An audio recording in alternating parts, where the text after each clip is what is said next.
அனலா இருக்கணும். அனலா இருந்தீங்கன்னா ஒண்ணும் உங்களை என்ன பண்ண முடியாது, தொட முடியாது. ஹல்லேலூயா.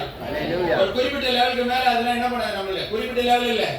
எங்க மாமியார் இரவு முழுக்க உட்காந்து பூசணிக்காய் வெட்டி, எலுமிச்சம்பழம் வெட்டி, எல்லாம் வெட்டி வெட்டி குறி சொல்லிட்டே இருந்தாங்க. ஆனா குறி சொன்னவங்களுக்கு இன்னைக்கு ஆண்டவர் தான், இயேசு தான் தேவன் சொல்லி சொல்ல வச்சவர் தான் நம்முடைய ஆண்டவர். ஆமென்.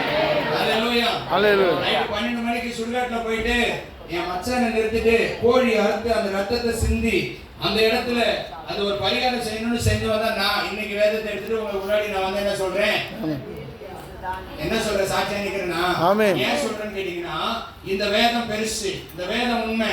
இயேசப்பா உண்மையான தேவன், ஜீவனுள்ள தேவன். ஒரு மந்திரவாதமும் உங்களை ஒண்ணு சேதப்படுத்த முடியாது. உங்க தலையில் உள்ள ஒவ்வொரு மயிரும் என்ன பண்ணி இருக்குது, எண்ணப்பட்டிருக்குது. அது ஒன்றாயின் ஆண்டோடைய அனுமதி இல்லாம என்ன பண்ணது, கீழே விழாது. விழாதுன்னா விழாதுதான், சேதப்படுத்தாதுன்னா படுத்தாதுதான். என் ஆண்டவர் பெரியவர். ஹல்லேலூயா. ஆண்டவர் பெரியவர் என்று சொல்றவங்க வாழ்க்கையில அப்படியே தேவ வார்த்தை நிறைவேறும். ஹல்லேலூயா. நான் ஜீவனுள்ள தேவனை ஆராதிக்கிறேன்னா என் வாழ்க்கையில எல்லாவற்றிலும் ஜீவன் உண்டாகும். ஆமென். 75 வயசுல சொல்றாரு அவரை நம்ம பார்த்து, உன் வாழ்க்கையில என்ன பண்ண போகுது, நீ கடற்கரை மணல தனியா என்ன பண்ண, உன் ஜாதிகள் தெருலத்துல என்ன பண்ண பெருக போகுதுன்னு சொன்னா அந்த வயசுல நம்பிக்கை வருது பாருங்க. ஹல்லேலூயா. 60 வயசுல குழந்தை பெற்றிருக்காங்க. வேதத்துல போய் படிச்சு பாருங்க. எத்தனை வயசுல? 40 50க்குலாம் கவலைப்படாதீங்க.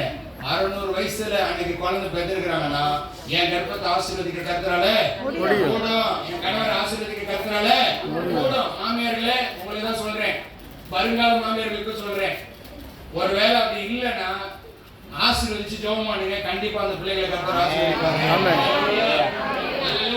ஹல்லேலூயா. ஏன்னா தேவனுடைய பிள்ளைகளுக்கு இன்னைக்கு அவநம்பிக்கை அதிகமாயிடுச்சு. என்ன பண்ணுது, அவநம்பிக்கை. இந்த காரியம் நடக்காது, அந்த காரியம் நடக்காது. வாயை திறந்தாலே அவிசுவாசியே பரவாயில்ல, விசுவாசிகளுக்கு வாயில தான் என்ன பண்ணுது, அவிசுவாசமான வார்த்தைகள் என்ன பண்ணுது வருது. இது நடக்காது, அது நடக்காது. இப்ப வாயை திறந்தாலே நம்மளுக்கு பக்கத்துல இருக்கிறது நம்ம விசுவாசம் என்ன பண்ணிடும், போயிடும்.